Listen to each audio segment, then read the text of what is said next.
സകലരും ഭീതിയോടെ നോക്കി നിൽക്കുന്നു. ഉത്കണ്ഠയും ഉദ്വേഗവും ഏവരുടെയും മനസ്സുകളെ ത്രസിക്കുന്നു. ഒരു കുഞ്ഞു ജീവന് വേണ്ടി പ്രാർത്ഥിക്കുകയാണവർ. ഒന്നും സംഭവിക്കരുതേ എന്ന പ്രാർത്ഥന. 1980കളുടെ അവസാനം യൂറോപ്പിലാണ് ആ സംഭവം നടന്നത്. ഒരു 2.5 വയസ്സുള്ള കുട്ടി കുഴൽക്കിണറിന് വേണ്ടി കുഴിച്ച കുഴിയിൽ വീഴുന്നു.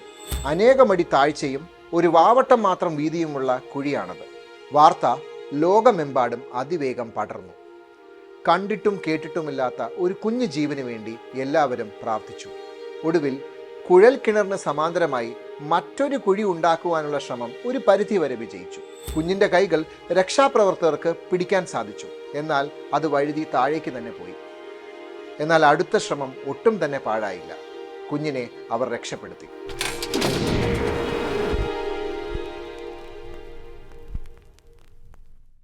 പ്രശസ്ത നിർമ്മാതാവ് ഹരി പോത്തൻ ഈ സംഭവം വായിക്കുന്നത് റീഡേഴ്സ് ഡൈജസ്റ്റിലൂടെയാണ്.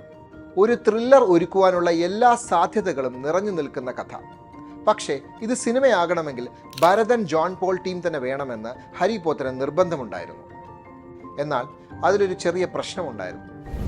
ഹരി പോത്തനും ഭരതനും ജോൺ പോളും ഗാനരചയിതാവായ പഴവിള രമേശനും ഒരുമിച്ച് ഒരു സിനിമ ചെയ്യാൻ ഉറച്ചിരുന്നു. എം ഗോപിനാഥൻ നായരുടെ ചുഴികൾ എന്ന നോവലിനെ ആസ്പദമാക്കിയായിരുന്നു ആ സിനിമ. എന്നാൽ ചർച്ചയ്ക്കിടയിൽ ഹരി പോത്തനും ഭരതനും തമ്മിൽ വാക്കുതർക്കമുണ്ടാവുകയും ഭരതൻ തിരിച്ച് ചെന്നൈക്ക് പോവുകയും ചെയ്തു. ആദ്യത്തെ ഈ വക ശകുനപ്പിഴ കാരണം സിനിമ വേണ്ട എന്ന് ഹരി പോത്തൻ തീരുമാനിക്കുകയും ഉപേക്ഷിക്കുകയും ചെയ്തു. പക്ഷേ തൻ്റെ അടുത്ത ചിത്രം സംവിധാനം ചെയ്യുന്നത് ഭരതൻ തന്നെയാണെന്ന് ഹരി പോത്തൻ ഉറപ്പിച്ചിരുന്നു. ഇവർ തമ്മിലുള്ള ആത്മബന്ധം തുടങ്ങുന്നത് തകര എന്ന സിനിമയിൽ നിന്നാണ്. ഭരതനും പത്മരാജനും ചേർന്നൊരുക്കിയ തകര വിതരണത്തിനെടുക്കാൻ ആരും തന്നെ അക്കാലത്തുണ്ടായിരുന്നില്ല. ഹരി പോത്തൻ ആ സമയം ഒരു ദേവദൂതനെ പോലെ അവർക്കരികിൽ എത്തുകയും അത് വിതരണം ചെയ്യുകയായിരുന്നു. അന്ന് തുടങ്ങിയ ആത്മബന്ധമാണ് ഭരതനും ഹരി പോത്തനും തമ്മിൽ. ഭരതൻ മദ്രാസിലേക്ക് പോയിട്ട് ഏകദേശം 1 മാസം കഴിഞ്ഞിരിക്കുന്നു. ഇതുവരെ യാതൊരു അറിവുമില്ല. എന്നാൽ പെട്ടെന്നൊരു ദിവസം ഭരതൻ ഹരി പോത്തനെ വിളിക്കുകയാണ്. കരൾ രോഗം ബാധിച്ച് താൻ ആശുപത്രിയിലായതുകൊണ്ടാണ് ഇതുവരെ വിളിക്കാൻ സാധിക്കാത്തത് എന്ന് ഭരതൻ ഹരി പോത്തനോട് പറയുന്നു. ചുഴികൾ എന്ന നോവൽ താൻ ഇനി സിനിമയാക്കുന്നില്ല എന്ന് ഹരി പോത്തൻ ഭരതനോട് പറയുന്നു. പകരം താനും ജോൺ പോളും ഒരു കഥയിലേക്ക് എത്തിച്ചേർന്നിട്ടുണ്ടെന്നും അത് ഭരതൻ സംവിധാനം ചെയ്യണമെന്നും ഹരി പോത്തൻ പറയുന്നു. പക്ഷേ അത് തുടങ്ങുന്നതിന് മുമ്പ് ഒരു കരാർ: നിങ്ങൾക്ക് ഒരു തുള്ളി മദ്യം തരില്ല. ഇത് കേട്ട് ജോൺ പോൾ ആർത്ത് ചിരിക്കുന്നു. തുടർന്ന് അദ്ദേഹം പറയുകയാണ്, ഹരി, ഭരതന് കരൾ രോഗം ബാധിച്ചത് മദ്യപാനം കൊണ്ടല്ല, പകരം അതൊരു പാരമ്പര്യ രോഗമാണ്. ഭരതൻ്റെ ആത്മസുഹൃത്തായ ജോൺ പോളിന് മാത്രമേ ഇതിനെപ്പറ്റി അറിവുണ്ടായിരുന്നുള്ളൂ. ഹരി പോത്തൻ പറഞ്ഞ സംഭവത്തെ ആസ്പദമാക്കി ജോൺ പോൾ ഇതിനോടകം തന്നെ ഒരു കഥയിലേക്ക് എത്തിയിരുന്നു. ഈ കഥ ജോൺ പോൾ ഭരതനോട് പറഞ്ഞു. കേട്ട പാടെ തന്നെ ഭരതൻ വളരെയധികം ത്രില്ലടിച്ചു. അദ്ദേഹം പറഞ്ഞു, ഈ സിനിമ നമ്മൾ ഇവിടെ തുടങ്ങുകയാണ്. ഭരതനും ജോൺ പോളും ചേർന്ന് ആ ചിത്രത്തിന് നല്ലൊരു പേര് കണ്ടെത്തി. കേന്ദ്ര കഥാപാത്രമായ കുഞ്ഞിൻ്റെ പേര് മാളൂട്ടി.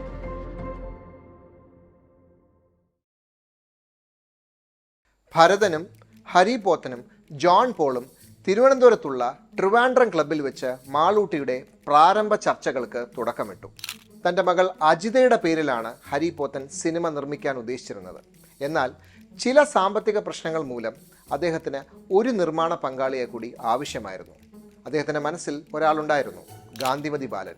ഹരിയുടെയും അതുപോലെ തന്നെ ഭരതൻ്റെയും സിനിമാ സങ്കല്പങ്ങളുമായി വളരെയധികം ഇഴുകിച്ചേർന്ന് പോയിരുന്ന ഒരാളായിരുന്നു ഗാന്ധിമതി ബാലൻ. കൂടാതെ പത്മരാജൻ, ഭരതൻ, ഹരി പോത്തൻ എന്നിവരുമായി വർഷങ്ങളുടെ ആത്മബന്ധവും ഗാന്ധിമതി ബാലനുണ്ടായിരുന്നു. ഷൂട്ടിംഗ് ഉടനെ തന്നെ തുടങ്ങണമെന്ന് ഹരി പോത്തൻ നിർബന്ധം പിടിച്ചു. ട്രിവാൻഡ്രം ക്ലബ്ബിൽ നീണ്ടുനിന്ന ഒരാഴ്ചത്തെ ചർച്ചയ്ക്ക് ശേഷം അവർ കോവളം KTDCയിലേക്ക് താമസം മാറ്റുന്നു. കഥയുടെ ആശയമുണ്ടെങ്കിലും അതിനൊരു പൂർവ്വഭാഗം ഉണ്ടായിരിക്കണമല്ലോ. അതിനായി 7 കഥകൾ മൂവരും കൂടി ആലോചിക്കുന്നു. ഒരു ഹൗസിംഗ് കോളനിയിൽ നടക്കുന്ന സംഭവമായിരിക്കണം എന്നായിരുന്നു ജോൺ പോളിൻ്റെ മനസ്സിൽ. തുടർന്ന് നിരവധി ചർച്ചകൾക്കൊടുവിൽ അതൊരു തറവാട്ടിൽ നടക്കുന്ന സംഭവങ്ങളായി മാറി. ഇനി കഥയിലേക്ക് വരാം. കിലുക്കാമ്പെട്ടി പോലൊരു കൊച്ചു പെൺകുട്ടി. നാട്ടുകാർക്കും വീട്ടുകാർക്കും ഏറെ പ്രിയപ്പെട്ടവളാണവൾ. അവളുടെ പേര് മാളൂട്ടി. മാളൂട്ടിക്ക് വയസ്സ് കഷ്ടിച്ച് 2.5. മാളൂട്ടിയുടെ അച്ഛൻ ഉണ്ണി അമേരിക്കയിലാണ്. 15 ദിവസത്തിനായി അവധിക്കെത്തുന്ന അയാൾ തൻ്റെ ഭാര്യ രാജിയെയും മകൾ മാളൂട്ടിയെയും കൂട്ടി ഒരു യാത്ര പുറപ്പെടുന്നു. വളരെ സന്തോഷകരമായ യാത്ര, ഗസ്റ്റ് ഹൗസിലെ സുഖകരമായ താമസം. എന്നാൽ പെട്ടെന്നാണത് സംഭവിക്കുന്നത്. തൻ്റെ പട്ടിക്കുട്ടിയുമായി കളിച്ചുകൊണ്ടിരിക്കുന്ന മാളൂട്ടി കുഴൽ കിണറിന് വേണ്ടി എടുത്ത കുഴിയിലേക്ക് വീഴുന്നു. കുഞ്ഞ് കുഴിയിലെ ഒരു വേരിൽ തൂങ്ങിക്കിടക്കുന്നു. ആ കാഴ്ച അവരെ തകർത്തു. അപ്പോഴേക്കും ഡോക്ടർമാരും ആംബുലൻസും എഞ്ചിനീയറും രക്ഷാപ്രവർത്തകരും എല്ലാം ഓടിയെത്തി. കുട്ടിക്ക് ഓക്സിജൻ കിട്ടുന്നില്ല എന്ന് ഡോക്ടർ പറയുന്നു. ഇത് കൂടുതൽ പരിഭ്രാന്തിയിലാഴ്ത്തുന്നു. കുഞ്ഞിനെ രക്ഷിക്കാൻ എന്ത് ചെയ്യാമെന്ന് എല്ലാവരും കൂടി ആലോചിച്ചു. ഒടുവിൽ സമാന്തരമായി മറ്റൊരു കുഴിയെടുക്കാൻ തുടങ്ങി. എന്നാൽ ആ കുഴിയിൽ വെള്ളം നിറഞ്ഞതോടെ രക്ഷാപ്രവർത്തനം ദുഷ്കരമായി. ഒടുവിൽ ഏറെ പണിപ്പെട്ട് കുഞ്ഞിനെ രക്ഷപ്പെടുത്തി. കുഞ്ഞിൻ്റെ മാതാപിതാക്കളായി ജയറാമിനെയും ഉർവശിയെയും അഭിനയിപ്പിക്കാൻ തീരുമാനിച്ചു. KPC ലളിത, ഇന്നസെന്റ്, ദേവൻ തുടങ്ങിയവരെ അഭിനയിപ്പിക്കാനും തീരുമാനിച്ചു. ഇനി വേണ്ടത് ടൈറ്റിൽ കഥാപാത്രമായ മാളൂട്ടിയെയാണ്. അതിനായി 3 വയസ്സുള്ള ഒരു കുഞ്ഞിനെയാണ് വേണ്ടത്. ഈ കുഞ്ഞിനു വേണ്ടി കേരളമൊട്ടാകെ സിനിമാ പ്രവർത്തകർ അന്വേഷണം ആരംഭിച്ചു. ഇതറിഞ്ഞ് ബേബി ശാലിനിയുടെ അച്ഛൻ ബാബു തൻ്റെ ഇളയ മകൾ ശ്യാമിലിയുമായി തിരുവനന്തപുരത്തെത്തി. ശ്യാമിലിയെ കണ്ടപാടെ എല്ലാവർക്കും ഇഷ്ടമായി. കാര്യങ്ങൾ തീരുമാനിക്കുന്നതിനൊപ്പം തന്നെ സ്ക്രിപ്റ്റ് എഴുത്തും പുരോഗമിച്ചുകൊണ്ടേയിരുന്നു. റെസ്റ്റ് ഹൗസിൽ ഭരതൻ്റെയും ജോൺ പോളിൻ്റെയും മുറിയുടെ തൊട്ടപ്പുറത്തെ മുറിയിൽ തന്നെ ഒരു യൂറോപ്യൻ വനിത താമസിക്കുന്നുണ്ടായിരുന്നു. തൊട്ടടുത്ത് സിനിമാക്കാരാണ് താമസിക്കുന്നതെന്ന് മനസ്സിലാക്കിയ അവർ ഒരു കുശലാന്വേഷണത്തിനായി അവരുടെ അടുത്തേക്ക് പോയി.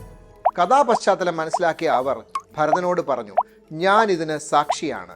യൂറോപ്യൻ ഫയർഫോഴ്സ് ആ കുട്ടിയെ രക്ഷിക്കുന്നതിനായി എന്തൊക്കെ കാര്യങ്ങൾ ചെയ്തോ അതെല്ലാം യൂറോപ്യൻ വനിത ഭരതനോട് അക്കമിട്ട് നിരത്തി പറഞ്ഞു.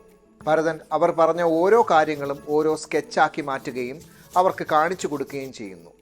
തുടർന്ന് ആ വനിത അതെല്ലാം ശരിവയ്ക്കുകയും ചെയ്യുന്നു. ജോൺ പോൾ ഓരോ രംഗവും എഴുതും. ഭരതൻ അതിനനുസരിച്ച് തന്നെ ആ രംഗങ്ങൾ സ്കെച്ചായി മാറ്റുകയും ചെയ്യുന്നു. സ്ക്രിപ്റ്റ് പൂർത്തിയാകുമ്പോഴേക്കും ഭരതൻ്റെ സ്കെച്ചുകളും പൂർണ്ണമായിരുന്നു. ഒരു കുഞ്ഞിൻ്റെ കഥ പറയുന്ന ചിത്രമായതിനാൽ ടൈറ്റിലുകൾ വരുമ്പോൾ ഒരു കുട്ടിയുടെ പെയിൻറ്റിംഗ് കാണിച്ചാൽ വളരെ നന്നായിരിക്കുമെന്ന് ഹരി പോത്തൻ പറഞ്ഞു. ഭരതൻ്റെ മക്കളായ ശ്രീകുട്ടിയും സിദ്ധാർത്ഥും നന്നായി ചിത്രം വരയ്ക്കുമെന്ന് ജോൺ പോളിന് അറിയാമായിരുന്നു. അതുകൊണ്ട് തന്നെ ജോൺ പോൾ ശ്രീകുട്ടിയുടെ പേര് നിർദ്ദേശിച്ചു. തുടർന്ന് ശ്രീകുട്ടിയും സിദ്ധാർത്ഥും വരച്ച ചിത്രങ്ങളാണ് പടത്തിൽ ഉടനീളം ഉപയോഗിച്ചിരിക്കുന്നത്. ഇനിയുള്ളത് ഗാനവിഭാഗമാണ്. ചിത്രത്തിലെ 2 ഗാനങ്ങളും എഴുതിയിരിക്കുന്നത് പഴവിള രമേശനാണ്. ഈണം നൽകിയിരിക്കുന്നത് ജോൺസണും. 2 ഗാനങ്ങളും സൂപ്പർ ഹിറ്റായവയാണ്. ഇൻ്റർവെല്ലിന് ശേഷം ചിത്രത്തിൽ വെറും 2 സീനുകളാണുള്ളത്. ഒന്ന് അപകടത്തിൽ നിന്ന് കുട്ടിയെ രക്ഷിക്കുന്ന സീനും പിന്നീട് അത് കഴിഞ്ഞുള്ള സീനും.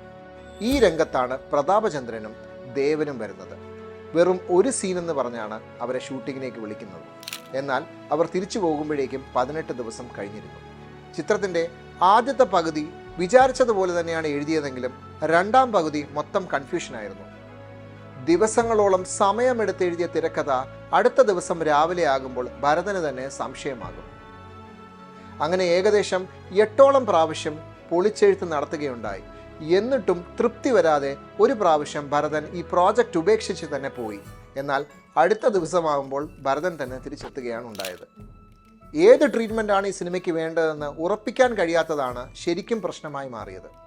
ഇത്രയും വിചിത്രമായ ഒരു ധർമ്മസങ്കടത്തിലൂടെ മറ്റൊരു സിനിമയുടെ പണിപ്പുരയിലും ഭരതനോ ജോൺ പോളോ ഇതുവരെ പോകേണ്ടി വന്നിട്ടില്ല. സ്വയം ഉറപ്പിക്കുന്നതിന് വേണ്ടി ഭരതൻ തന്നെ തിരക്കഥ പലരുമായി ചർച്ച ചെയ്തു. തുടർന്ന് താൻ പോയിക്കൊണ്ടിരിക്കുന്ന വഴിയാണ് ശരി എന്ന് ഭരതൻ മനസ്സിലാക്കി. അങ്ങനെ ഒടുവിൽ ഹരി പോത്തനും ഭരതനും ഗാന്ധിമതി ബാലനും ജോൺ പോളും ഉറപ്പിച്ച ഒരു ആഖ്യാനമാണ് നമ്മൾ ഇന്ന് കാണുന്ന മാളൂട്ടി. തിരുവനന്തപുരത്ത് ഗാന്ധിമതി ബാലൻ്റെ സുഹൃത്തായിട്ടുള്ള ഡോക്ടർ മുളമൂട്ടിൽ ബാബു മാത്യൂസിൻ്റെ വീടായിരുന്നു പ്രധാന ലൊക്കേഷൻ. ഇതുകൂടാതെ തന്നെ ഭരതൻ്റെ മദ്രാസിലുള്ള വീട്ടിലും കുറച്ച് സീനുകൾ ചിത്രീകരിച്ചിരുന്നു. കുട്ടി കുഴിയിലേക്ക് പോകുമ്പോൾ അവരെ രക്ഷപ്പെടുത്തുന്നതിനുള്ള ഉപകരണങ്ങൾ എടുത്തിരിക്കുന്നത് തിരുവനന്തപുരം ഫയർഫോഴ്സിൽ നിന്നാണ്.